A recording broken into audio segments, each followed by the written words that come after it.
In this chapter, we will review how the banking system create money or increase the money supply in the economy. We're gonna look at a basic balance sheet to illustrate the increase of money supply in the economy.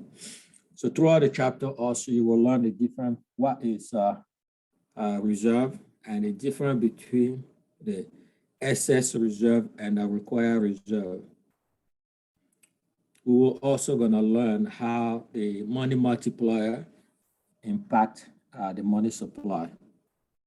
And at the end of the chapter, there's a discussion on how leverage boosts banking profit, but can also make the bank system less stable. So the content of the chapters: fractional reserve system, the case of a single commercial bank. We'll look at money creating transaction and explore a balance sheet as an illustration of the concept. The banking system, multiple deposit expansion, and the money multiplier. So the development or the maintaining of a good functioning banking system is the key to any economic development in any system. So banking developed as early trader will recognize the inconvenience of carrying gold around to use in a market transaction. You can see that above, carry gold to market for a transaction is unsafe and also less convenient. So a goldsmith will take the gold, store it in the safe place, and issue a receipt to the depositor of the gold. And that depositor will use that receipt as a mean of trade. So the way it worked in the past is that the trader could give the receipt to another party for a transaction, and the other party will go to the goldsmith to redeem the gold. You have the receipt, you go to the goldsmith at your convenience to redeem the gold. And as the system developed, the goldsmiths discovered that the owner rarely come back for the gold. So some goldsmiths start issuing excess paper receipt as a loan to producer, merchant, almost anyone that they believe that it will pay them back. Right, will pay the loan back. So that's the beginning of the fractional reserve system. So that's still in use today, right? And the only way that system will fail is that when every depositor demands the fund back at the same time. And if that happens, is what we refer to as a run on the bank. Today, the banking system have many safeguards in place to secure deposit and prevent panic from happening.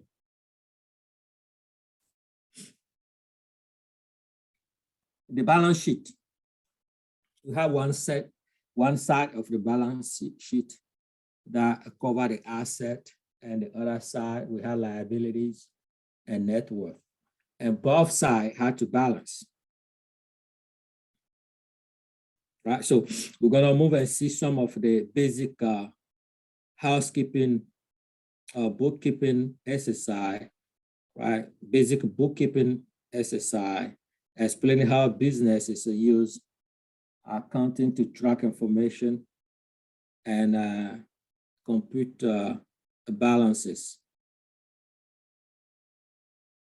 Okay, so we'll see the case of the creation of a bank, the sale of security to secure money to create that bank. So in this balance sheet, again, it's one area, cover all the assets, and the other area, the liability and net worth. But both area had to be equal. So in this balance sheet over here, we have a cash held by the bank. So investor decide to create a bank, and they organize it as a corporation. So the first thing to do is they're going to collect the funds necessary to create a bank. In our case here, they sold stock, share, and collected 250. So the cash collected represent the asset for the bank, right? And the stock share sold represent the liability, right? And net worth, because liability because of the people who purchase the stock, they can come and redeem it, right? So it's a liability for the bank because the bank owns those people money. So here we move from collecting all the money needed to create a bank. Now the bank decides to purchase a physical location, right? So they convert some of the cash into a real asset, a property. You can see that the liability area of the balance sheet is still the same, but on the asset side, there's a reduction of the cash to purchase a property.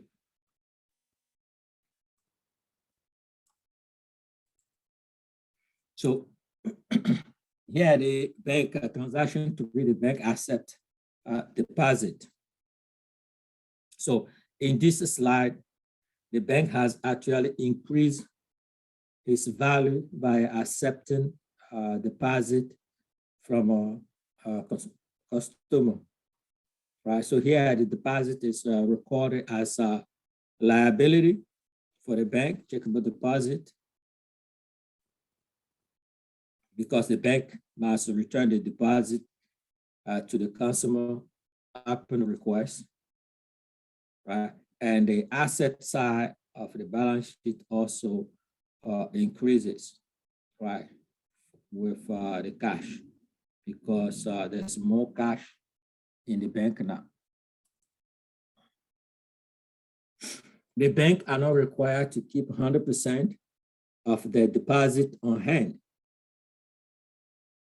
Why? Because of the probability that all the customer will ask for the money back at the same time is very small.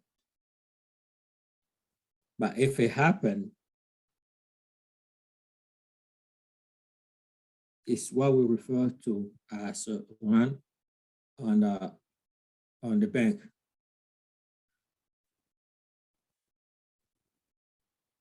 So the result is deposit at the Fed. So they require a reserve. The reserve ratio here, the calculation of the reserve ratio is the commercial bank require reserve. What is required from them?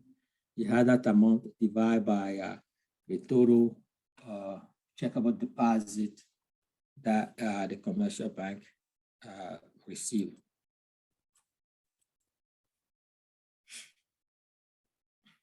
This table just show you as of 2019, the commercial bank deposit and the statutory limit. So here you can see that the Fed can establish and vary the reserve ratio within the limit set up by Congress. The statutory limit over here is what is set up by Congress, and the Fed can work within the limit set up by Congress based on the direction that they want to move the economy toward. So in our case here, the statutory limit is 3% for any checkable deposit from $0 all the way to 16.3 million. Right? And currently, as of 2019, the Fed imposed zero required reserve. What that mean? Go. Transaction 4, we assume that the bank deposit all the cash on reserve at the Fed. So here you can see that the bank has transferred the cash on hand, right, to the Fed to serve as a required reserve. So the cash value being zero, and now we have a reserve, required reserve of 410,000. The property value is still the same, and the liability and net worth side of the balance sheet also remain the same.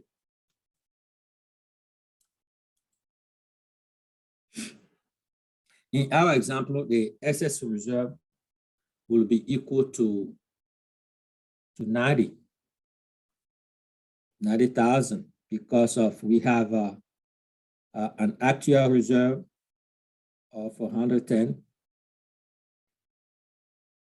right? And the checkable deposit was 100. Reserve ratio being 20%, you will see that what is required out of the deposit of 100,000 is only 20,000. So they have excess reserve of 80 plus the 80,000 plus the existing 10,000 that we had before. That make it to 90,000. So this global perspective list or show you the reserve requirement required in various nations, right? I show you by comparison, so you can see that as a percentage, required reserve ratio, percentage of deposit liability 2018, have Brazil all the way to Hungary.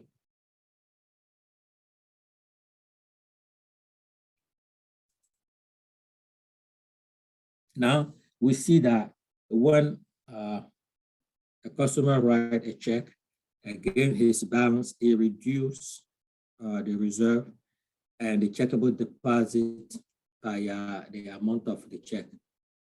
So here the consumer write a check 50,000, and as the check clear, you will see that it reduced the reserve from 110,000 to 60,000.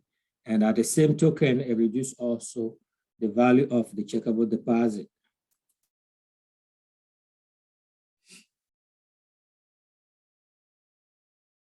Money creation transaction 6A. Here, granting a loan. So we have an example of $50,000 loan made to a customer. It's deposit to the customer's checking account. So you can see now that we are actually creating a new money as opposed to moving money around. Loan that bank make or asset, right? Because they're gonna get it back, right? Having someone owe you money is a good thing, and it will be even better if there's somebody, that someone actually pay you the money they owe you. So here above, the asset and the liability side increasing. All right, so we had a loan here that is also reflects on the other side of the balance sheet.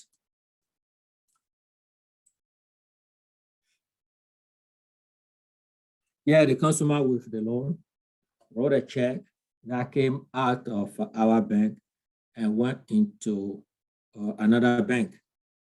So you see here that the other bank reserve will have an increase, while our bank reserve decrease by the amount of the check.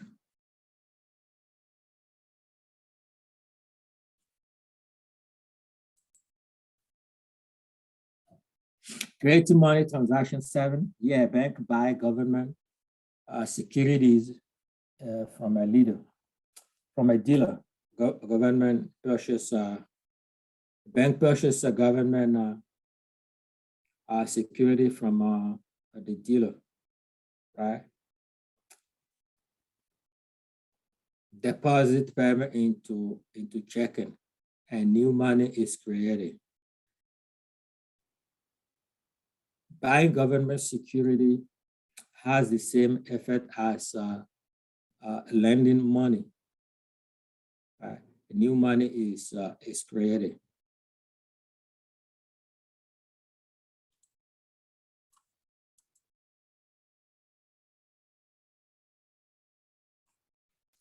Profit liquidity and the federal fund market. Right? So even with the restriction in place, it is difficult balancing the act for a bank to earn profit while maintaining sufficient liquidity to handle the low period that naturally occur in the business cycle. Right. So the bank in the business of making profit, right, and also had to have in mind that maintaining also enough liquidity to be able to monitor the business cycle. So to earn profit, the conflicting goal here is to earn profit. The bank must make a loan, right, and earn interest, right, buy security to be able to earn interest. So you will see that maintaining liquidity it doesn't necessarily help the bank, right? Because they have to roll on those money to be able to achieve their goal, which is to earn profit. So you will see that occasionally the bank, if they have that reserve requirement, since they are in the business of lending money to be able to make profit, if they have that requirement, at the end of the day, they may not meet the requirement that is imposed on them, right? The reserve requirement that is imposed on them. So in that particular case, what is the alternative, right? They can rely on the federal fund market, right, to ask for those overnight loan and be charged the federal fund rate, right? They go to the federal fund market, ask for the loan to be able to make up the reserve requirement because they are obligated to maintain that requirement. So they refer to the federal fund market in case they run low to borrow money interbank and pay that federal fund rate.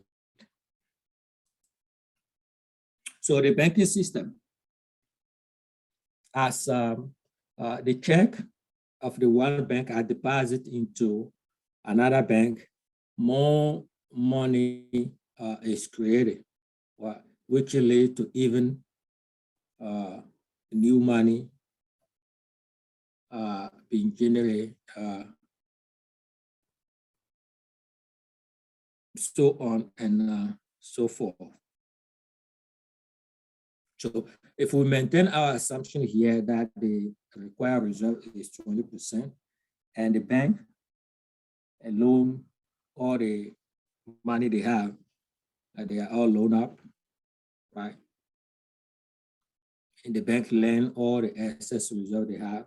We will see how $100 bill fund and deposit will generate more money to the concept of multiplier.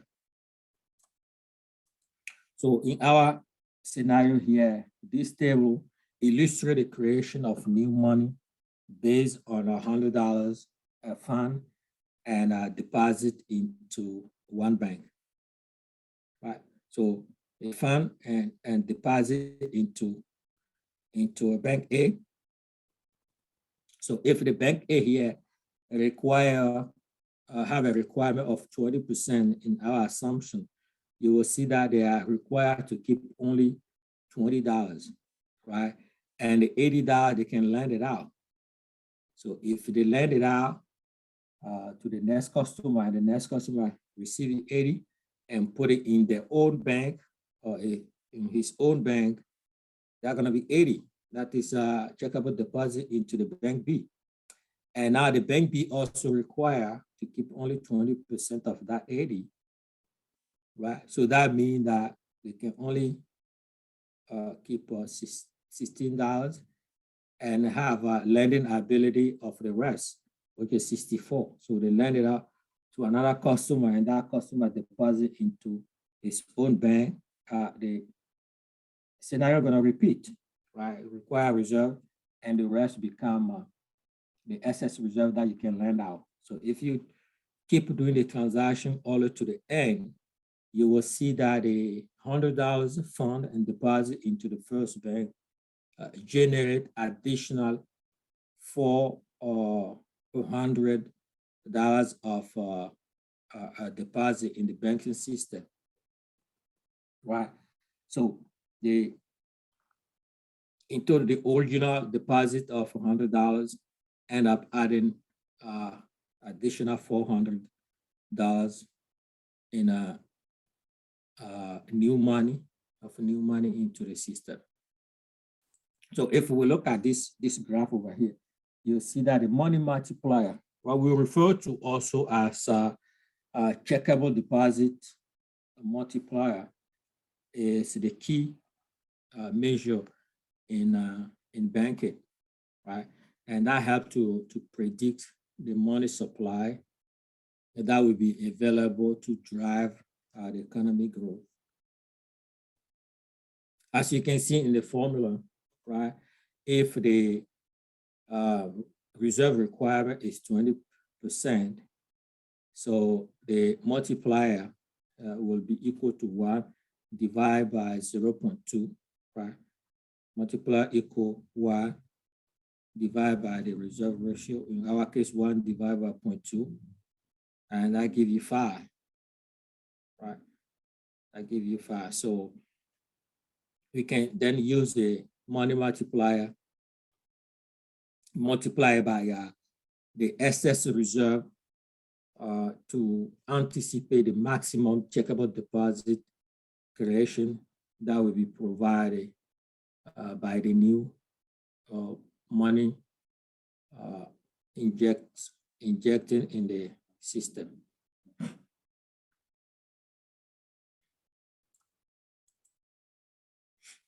So the money multiplier,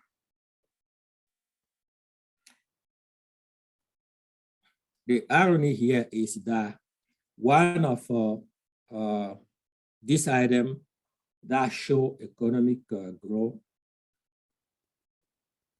is the fact that people paying down their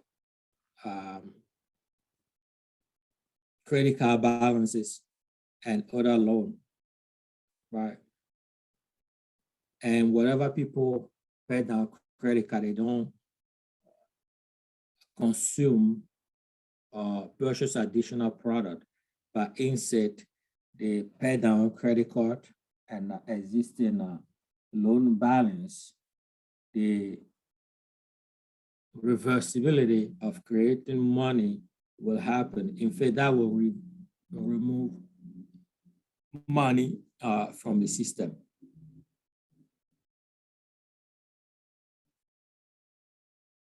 Right, so the reversibility of money creation will happen when we make a loan payment. Right. So when you make a loan, you create money. But when you pay down your loan or pay down the credit card, you remove money out of the economy. What we call you destroy money. The last word of the chapter explore the concept of leverage and financial instability. So by using leverage is basically the idea of borrow more money, invest it for the aim of earn a large profit. Right. So it will work if your anticipation is realized.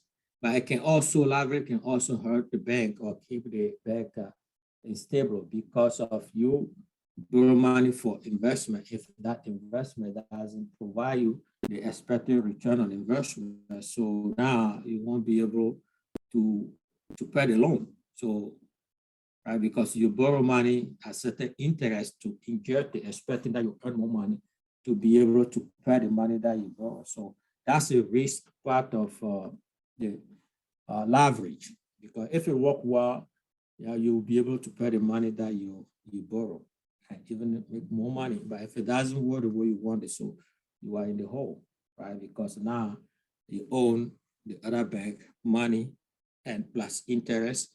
On the top of that, you cannot even get your investment principal back. So by using leverage, bank can use borrow money to invest, which will lead to greater profit for investor. Again, if I think will work. But in the other token also, it can increase the losses if I think goes bad, right? If thing goes bad.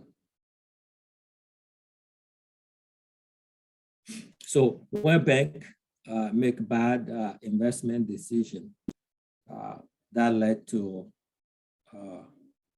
moral hazard. Government has a step into bailout bank, right? So the idea is that if the bank, since the government bailed them out, that's send that message of what if you do something wrong, government will come back and bail you out. So the bank do not assume the risk or the responsibility of their bad decision.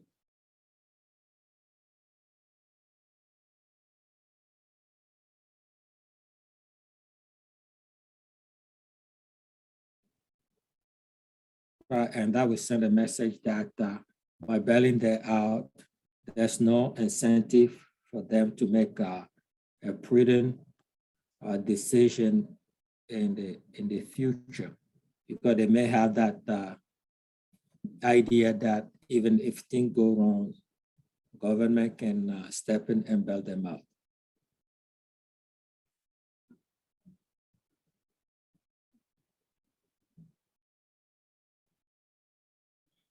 Okay, so